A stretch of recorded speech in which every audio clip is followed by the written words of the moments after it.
chegou o momento de conhecer mais um grande nome da literatura. É hora de mais um Trilhas Literárias.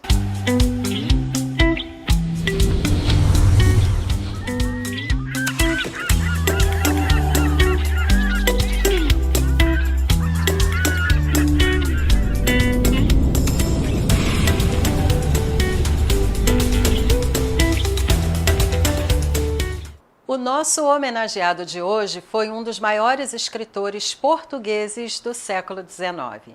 Suas novelas passionais fizeram dele o representante típico do ultrarromantismo em Portugal.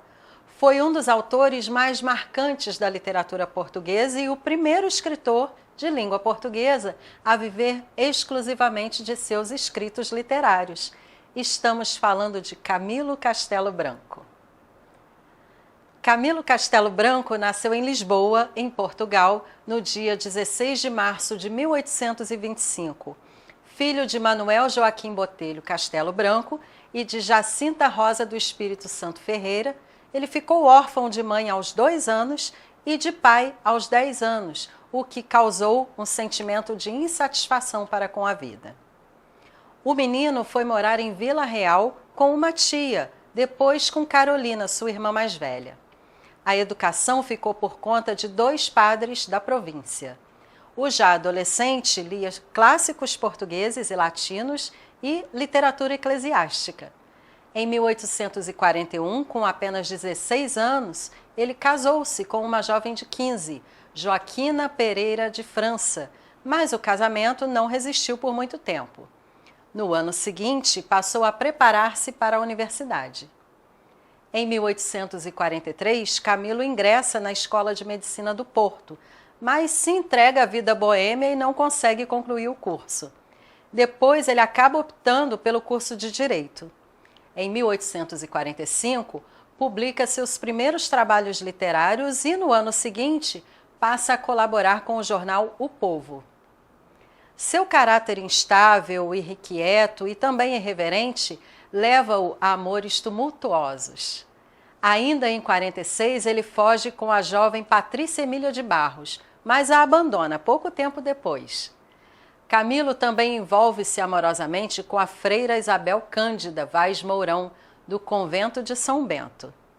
Mais tarde, a freira Isabel seria a responsável pela educação de Bernardina Amélia, a filha de Camilo e de Patrícia, com quem ele havia fugido.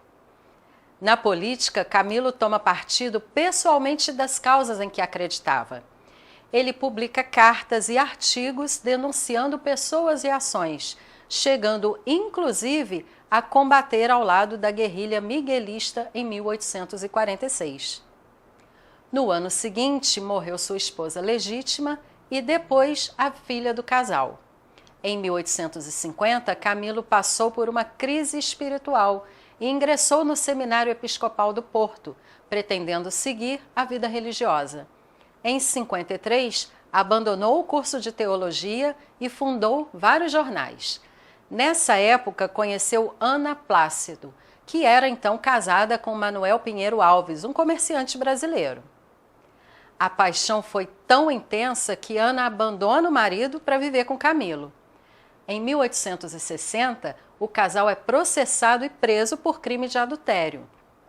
Na época, o caso emocionou a opinião pública, pelo conteúdo tipicamente romântico de amor contrariado, a revolta das convenções e imposições sociais.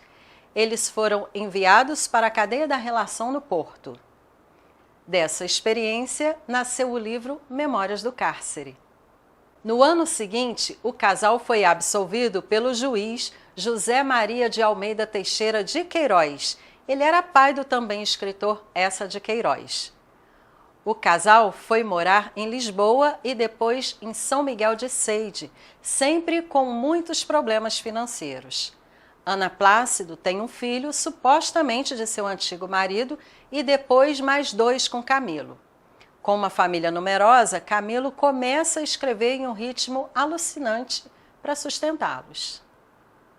Amor de Perdição. Em 1863, Camilo publica Amor de Perdição, obra com todos os ingredientes da novela passional, caracterizada pelo amor proibido entre duas famílias rivais, a de Simão e a de Teresa. A sociedade que acompanhou o desenrolar da história vivida entre Camilo e Ana Plácido logo entendeu o caráter confessional da situação de adultério vivido pelo casal. Considerado sua obra-prima, o livro desnuda sentimentos obscuros que se submetem aos preconceitos e que se põem em luta contra as convenções sociais. Os heróis enfrentam a fatalidade do destino, conduzindo sua existência do drama à tragédia.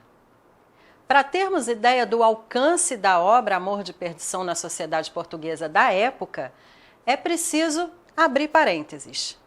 A morte das personagens Teresa, Simão e Mariana, além de debater a questão do suicídio, levou muitos jovens que sofriam de amor a repetir o ato visto como heróico e, igualmente, decidirem pôr fim às suas vidas.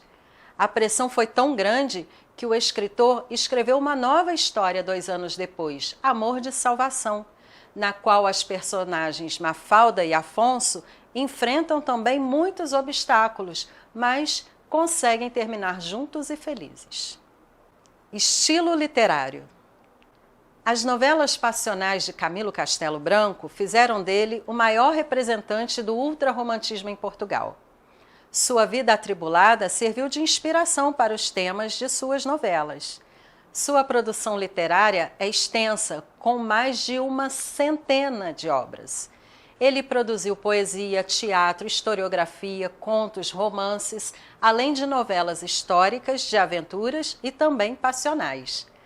Com as novelas passionais, inclusive, foi que ele tornou-se uma destacada figura literária, chegando ao auge de sua carreira de escritor. Camilo Castelo Branco foi o primeiro escritor português a viver exclusivamente do que escrevia. Em 1885, ele recebeu o título de Visconde, concedido pelo rei de Portugal, Dom Luís I. Em 89, quando se tornou uma celebridade nacional como escritor, recebeu uma merecida homenagem da Academia de Lisboa. Doença e morte. Camilo Castelo Branco, como vimos, ele viveu marcado aí por inúmeros problemas. No fim da vida, estava quase cego e os 2 filhos que tivera com Ana Plácido, um tinha problemas mentais e o outro era rebelde, causando-lhe sempre muito sofrimento. Não suportando todos os abatimentos, Camilo suicida-se com um tiro de pistola no dia 1º de junho de 1890. E, claro, fica a obra, vamos ler juntos, né? Um trechinho desse grande autor da língua portuguesa. Não há metade do coração, ou todo o amor ou toda a indiferença. Quando não, é uma insustentável impostura chamada estima. Camilo Castelo Branco. E se você ainda não leu Camilo, fica claro nossa sugestão de leitura de hoje. Com certeza você não vai se arrepender. Camilo escreve sobre as emoções como poucos. Eu sugiro que você comece por Amor de Perdição e em seguida Amor de Salvação. Depois me diga o que achou. Semana que vem a gente está de volta com mais um Trilhas Literárias. Até lá!